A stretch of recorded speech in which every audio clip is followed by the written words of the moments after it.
Okay, so my question here is, if Putin was gone, would that change things for Russia? Or would another authoritarian just come and take his place? Привет, moi druzy. Hello, my friends. My name is Darren Gerdes. I'm a professor who's been trying very hard to help you understand insights about Ukraine and what's going on with the Russian invasion of Ukraine.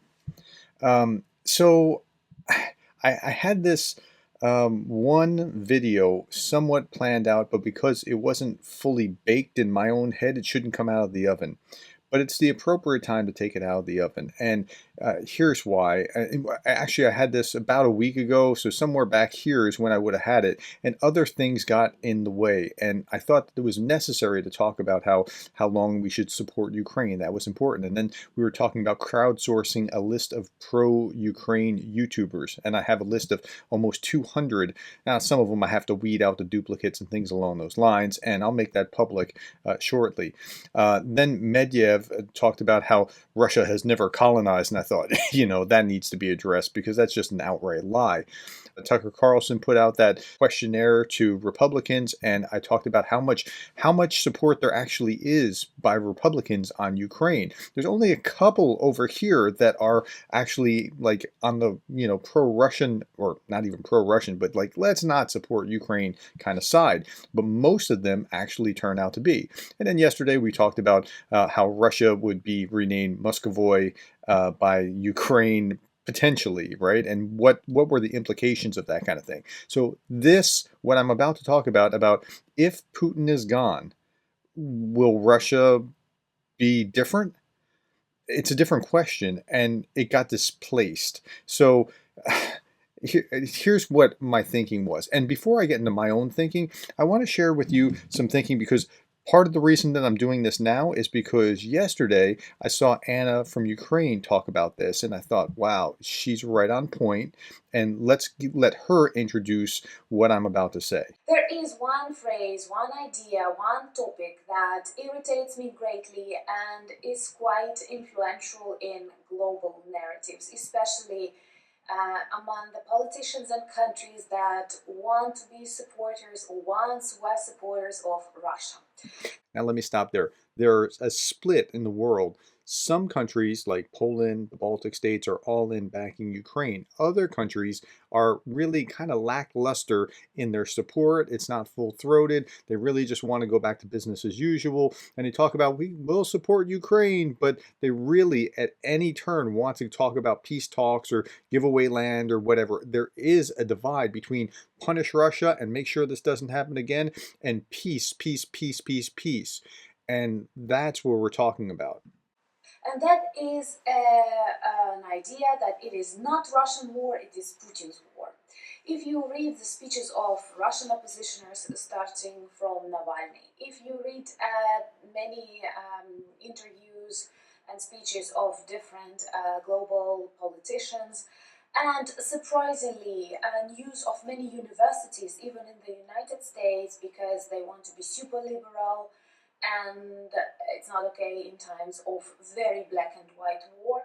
So many. And let me point out, this is a very black and white thing. It's not like it's like, well, there's problems over here, there's problems over there. No, this is black and white. Ukraine is clearly the victim. Russia is clearly the aggressor.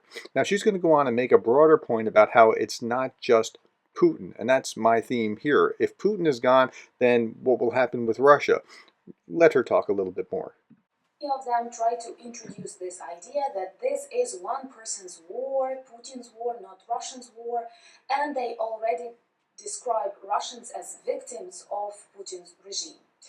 Well, maybe Russians are victims, Russians are victims of Putin, Stalin's regime, and so on, but somehow they always produce these regimes and later become their victims.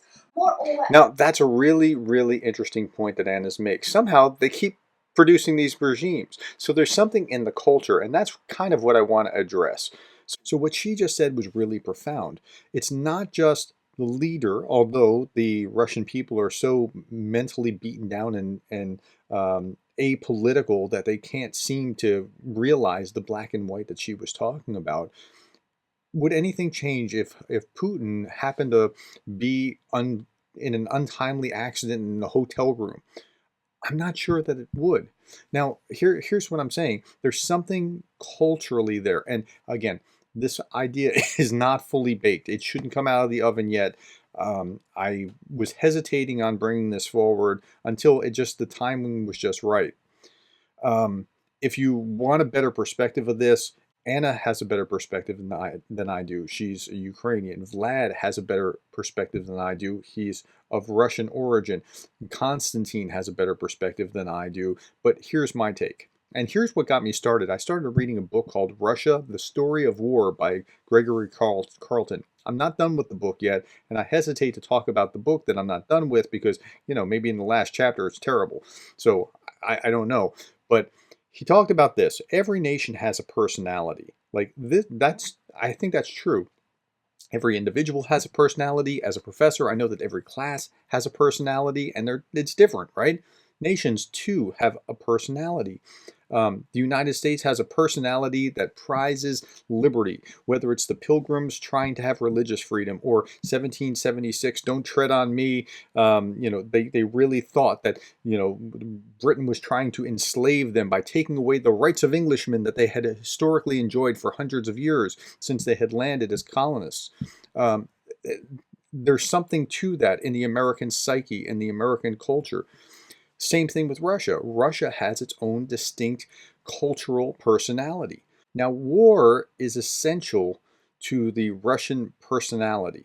It's part of what's always been there. It's part. I mean, like for hundreds of years, it's been there for double at least, maybe triple as long as the United States has even existed. It's been there. It's been part and parcel of the Russian psyche. There's a certain strange mix of exceptionalism. We're Russians, we're the saviors of Europe, and what I mean, they really do think like that. And at the same time, a persecution complex that we're surrounded by enemies and we have to be vigilant. And you see that in the speeches. Um, so it goes from the colonialism that was there, even though they said, well, we don't do African colonialism, but colonialism of their neighbors nonetheless. It's part and parcel of that. In fact, there was a fact in this book I found absolutely fascinating. They acquired the same amount of real estate every year for 150 years, the size of the Netherlands. So they have this imperialist expanding mindset. And you have to understand that that's part of the way that they naturally think in order to understand what's going on now. Think about this. The size of the Netherlands for 150 years. And that's the way that they thought. And this was before the Soviet Union, where they grabbed up another dozen, countries, well, yeah, within the Soviet Union and then in the Warsaw Pact, grabbed up another dozen or so countries and kept expanding. So this is part of how they were thinking. So they fought off the Mongols and they saved Europe. They fought off the Germans and they saved Europe. That's the way that they see themselves. And so with that, um, here's one of the things that culturally, the way that they reinforce things is really interesting. So on May 9th, they have their Russian Day, their like Victory Day, and they walk through the streets with a picture of anyone who was in World War II, and they can take the picture and hold it in their hands and walk through it. And in doing that, they're reaffirming, or this is one of the greatest examples of a ceremony that instills the values of the organization, or in this case, the country. They walk through the streets with this picture, and they're becoming part of that long line, that glorious line of heroic defenders of their country. That's the way that they're seeing things. And so that some symbolism is actually really important. But their psyche is such that I don't think that if Putin, and this is the original question, if Putin fell out of a window tomorrow, I don't think that much would change because their psyche is such that some other authoritarian would come to power and do essentially the same stuff because nothing in the cultural milieu has actually shifted. And I think that's really where we are. Russia has to be defeated and so defeated on the battlefield that they have to come to terms with. They have to change, and the culture has to change. The relationship with their neighbors has to change. That has to change. And there is an analog for this, and that is Japan. Japan, after World War II, Japan for 1,000 years had been very steeped in this Bushido culture. That's the way of the warrior and samurai and that kind of thing.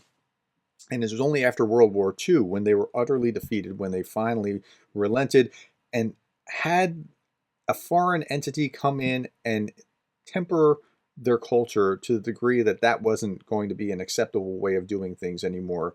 And Japan has thrived since, and it's grown up in a different way. Germany, same way. After World War II, 2 generations later, that chain of whatever the cultural linkages are that caused them to think this way has largely been broken. And that's what we need to see here. We need to see a significant defeat on the battlefield that causes the Russians to have to come to terms with the realities of who they are, because they still see themselves as the Soviet Union, and Russia itself is only a fraction of it. It might have a landmass to span 11 time zones, but it doesn't have the actual power to be a superpower like they think they are.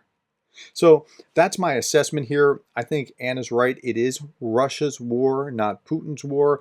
I think if Putin is gone, it doesn't change anything. If somebody else who's an authoritarian comes in and fills his shoes, it's going to be the same thing, same song, second verse. So I know that that's not a very optimistic view, but that is, I think, a realistic view of where we are. Thank you for your time. Thank you for spending that with me now. I know you could be doing other things. Thank you for being the kind of person that cares about Ukraine.